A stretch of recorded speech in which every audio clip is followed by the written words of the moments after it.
রাদিয়াল্লাহু তাআলা আনহু জিজ্ঞেস করছে, ওমর তুমি কই যাও, কোন দিকে আক্রমণ করার ইচ্ছা করছো?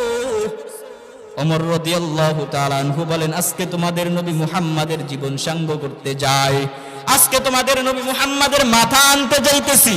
ওমর রাদিয়াল্লাহু তাআলা আনহুর কাছে নাঈম রাদিয়াল্লাহু তাআলা আনহু জিজ্ঞেস করে, ওমর তুমি যে মুহাম্মাদের মাথা আনতে যাও, কি অপরাধ? মুহাম্মাদের অপরাধটা কি? ওমর রাদিয়াল্লাহু তাআলা আনহু বলেন, তোমাদের মুহাম্মাদের কোনো অপরাধ লাগবে না, আমি তার মাথা এমনিতেই কাটতে যাই। যেই ব্যক্তিটা দুনিয়ার সর্বশ্রেষ্ঠ মানুষের মাথা কোনো অপরাধ ছাড়া বিনা অপরাধে কাটতে যায়, তার চাইতে বড় ভিলেন মানুষ দুনিয়ায় কে হতে পারে? কিন্তু বন্ধু, যখন কোরআনের মালা তার গলায় আল্লাহর নবী পরায় দিছেন, তার অবস্থাটা কেমন হয়ে গেছে একটু শুনেন। হযরত ওমর রাদিয়াল্লাহু তাআলা আনহুর কথা শোনার পরে নাঈম রাদিয়াল্লাহু তাআলা আনহু বলেন, ওমর এই অপরাধ, বিনা অপরাধে তুমি মুহাম্মাদের মাথা আনতে যাও, কিসের জন্য? তুমি একটা অপরাধ তো দেখায়া যাও।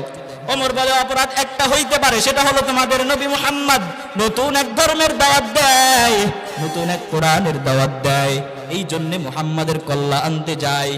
নাঈম রাদিয়াল্লাহু তাআলা আনহু বলেন,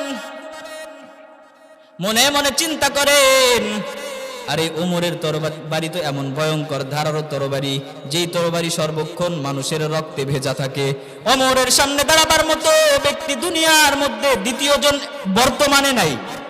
এই ওমর যদি পয়গম্বরের মাথা আনতে যায়, কি করে আল্লাহ জানে।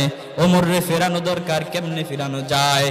বুদ্ধি করে নাঈম রাদিয়াল্লাহু তাআলা আনহু বলেন, ওমর এই অপরাধে যদি তুমি মুহাম্মাদের মাথা আনতে যাও, তাইলে তুমি জেনে রাখো ওমর, এই অপরাধের বড় অপরাধী তোমার ঘরের মধ্যে আছে। ওমর রাদিয়াল্লাহু তাআলা আনহু বলেন, কি রে, কি কও? এটা কি কথা কইতে চাও আবার? নাঈম রাদিয়াল্লাহু তাআলা আনহু বলেন, ওরে ওমর তুমি জানো না, তুমি যেই ধর্ম প্রচার করার জন্য মুহাম্মাদের মাথা আনতে যাও, তোমার বোন ফাতেমা এবং তোমার ভগ্নিপতি সাঈদ দুইজনেই এই ধর্ম অবলম্বী হয়ে গেছে। ওমর রাদিয়াল্লাহু তাআলা আনহু সাথে সাথে ঘরের দিকে দৌড়ায়, আগে ঘরের শত্রু শেষ করে আসি, আগে ঘরের শত্রু খতম করে আসি, তারপরে পরের শত্রু দেখব। ঘরের মধ্যে যখন ওমর রাদিয়াল্লাহু তাআলা আনহু প্রবেশ করছেন, সাথে সাথে দেখেন তার বোন তেলাওয়াত করতেছেন, তাহা মা আনজালনা আলাইকাল কুরআন, মা আনজালনা আলাইকাল কুরআন লিতাশকা।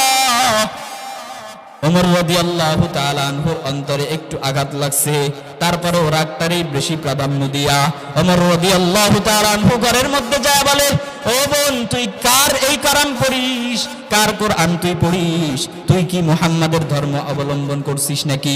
ওমর রাদিয়াল্লাহু তাআলা আনহুর বোন ফাতেমা বলেন, আমি ও ভাই, আমি মুহাম্মাদের ধর্ম অবলম্বন করছি, আমি মুহাম্মাদের ধর্ম গ্রহণ করছি, তোমারও দাওয়াত দেই, তুমিও ধর্ম গ্রহণ করে নাও।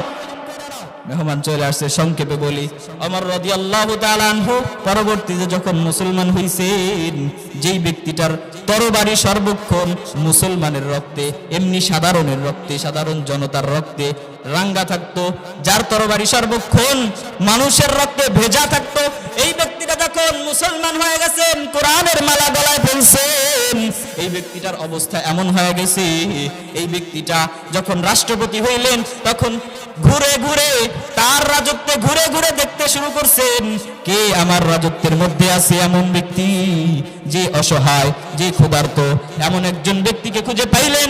সে ব্যক্তিটা তার ওমর রাদিয়াল্লাহু তাআলা আনহুর ব্যাপারে অভিযোগ করতেছে, সে ওমরে চিনে না, ওমরের কাছে অভিযোগ করতেছে, ও ওমর, আমি তোমার সাক্ষী রেখা আমি আল্লাহর কাছে একটা আবেদন জানাই, আজকের জমিনের খেলাফতের অধিকারী যে খলিফাতুল মুসলিমিন হযরত ওমর, কিয়ামতের ময়দানে তারে আমি আল্লাহর দরবারে আসামির কাঠগড়ায় দাঁড় করাইব।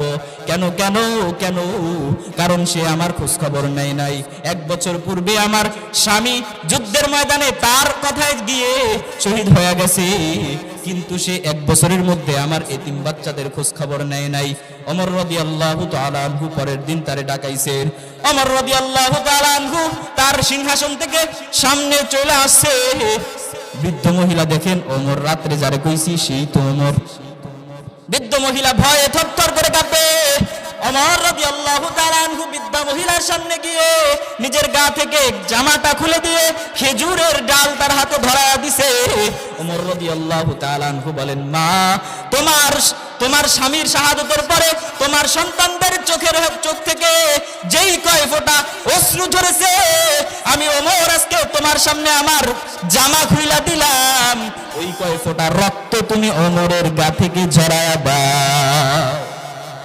যেই ব্যক্তিটা সর্বক্ষণ যার তরবারি মানুষের রক্তে রাঙ্গা থাকতো, মানুষের রক্তে ভেজা থাকতো, কোরআনের মালা যখন গলায় পড়ছে নিজের রক্তকে জনসাধারণের মধ্যে বিলায় দিছে। সুবহানাল্লাহ। এই হলো সেই কোরআন। এই কোরআন